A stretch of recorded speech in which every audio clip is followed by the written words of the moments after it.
Divaldo Pereira Franco. Pelo Espírito Joana de Ângeles. Autodescobrimento, uma busca interior. Série Psicológica Joana de Ângeles Volume 6. Capítulo 2, Equipamentos Existenciais, Item 1, O Pensamento. Os psicólogos organicistas estabeleceram, categóricos, que o pensamento é a exteriorização do cérebro, já que não existe função sem órgão. Toda e qualquer manifestação funcional procede, segundo eles, de órgãos que a elaboram.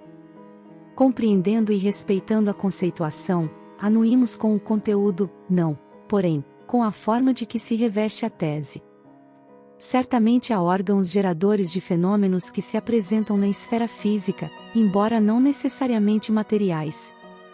Considerando as ondas de vária constituição, elétrica, magnética, curta, ultracurta, larga, etc., conduzindo mensagens de diferentes teores, incontestáveis, porque captadas e utilizadas para as comunicações, observamos que ocorrência semelhante se dá com os raios X, que passaram das aplicações mais simples e, graças às ondas curtas, às ultrassonografias, às tomografias, às complexas técnicas de diagnóstico e pelo poder de penetração dos mesmos nas intimidades do organismo, desvelando as intrincadas malhas da organização microscópica da aparelhagem física, estabelecendo os parâmetros da saúde e da doença, que podem ser computados, e os seus paradigmas fixados a benefício geral. No que concerne ao ser biológico, não se pode, seguramente, afirmar que seja apenas a massa com que se apresentem, se o fizer, estar-se-á infirmando a realidade da energia e dos seus campos, nos quais se aglutinam as micropartículas que constituem os conglomerados atômicos e, por sua vez, orgânicos, resultando no conjunto que é o corpo, conforme a constituição perispiritual de que se utiliza, em razão da programação moral a que se submete o espírito no seu processo de evolução.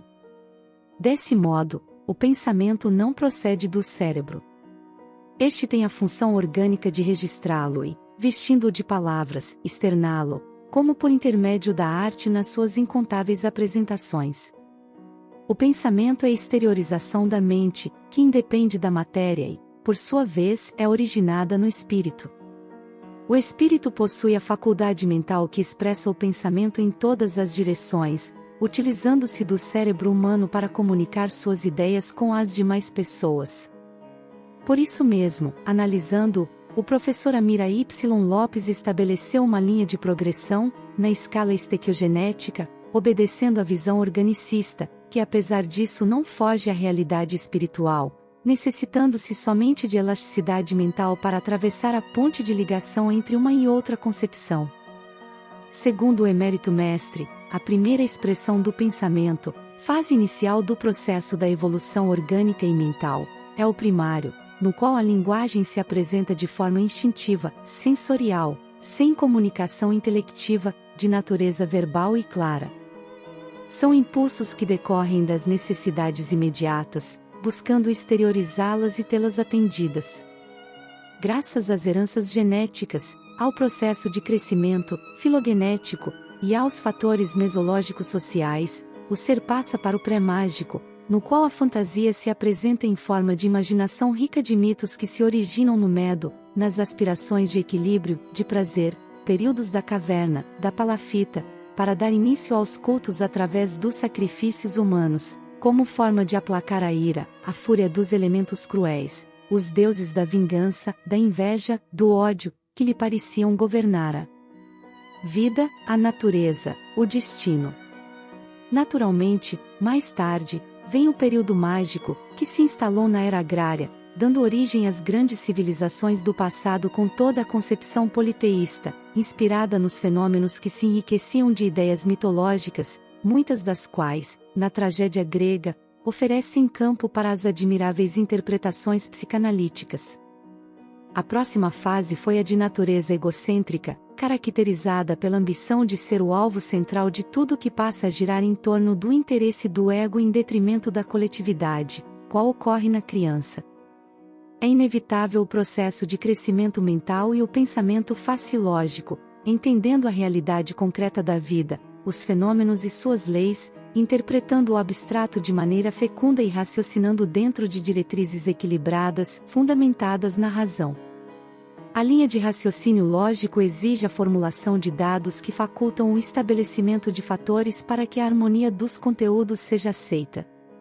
Na última fase, o pensamento se torna intuitivo, não necessitando de parâmetros racionais, extrapolando o limite dos dados da razão, por expressar-se de forma inusitada no campo atemporal, viajando, concluímos nós, para a área da paranormalidade, das percepções extrafísicas. Em uma visão espírita do pensamento, a mente plasma no cérebro a ideia, através das multifárias reencarnações, evoluindo o ser espiritual, desde simples e ignorante, quando se manifesta por meio do pensamento primitivo até o momento em que, desenvolvendo todas as potencialidades que nele jazem, estas se desvelam e se fixam nos sutis painéis da sua constituição energética. O mecanismo filogenético é manipulado pela mente que programa a cerebração, pela qual exterioriza o pensamento na próxima reencarnação, tendo por base as conquistas anteriores. À medida que o espírito evolui, o corpo se aprimora, em face das vibrações do perispírito que o organiza e mantém.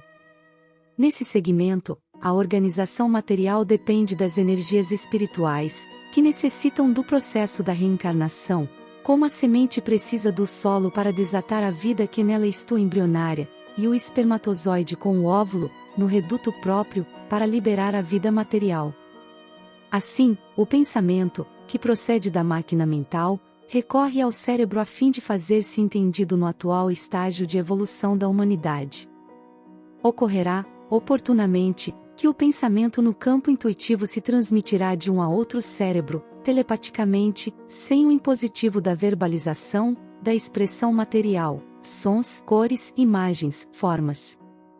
Disciplinar e edificar o pensamento através da fixação da mente em ideias superiores da vida, do amor, da arte elevada, do bem, da imortalidade, constitui o objetivo moral da reencarnação, de modo que a plenitude, a felicidade sejam a conquista a ser lograda.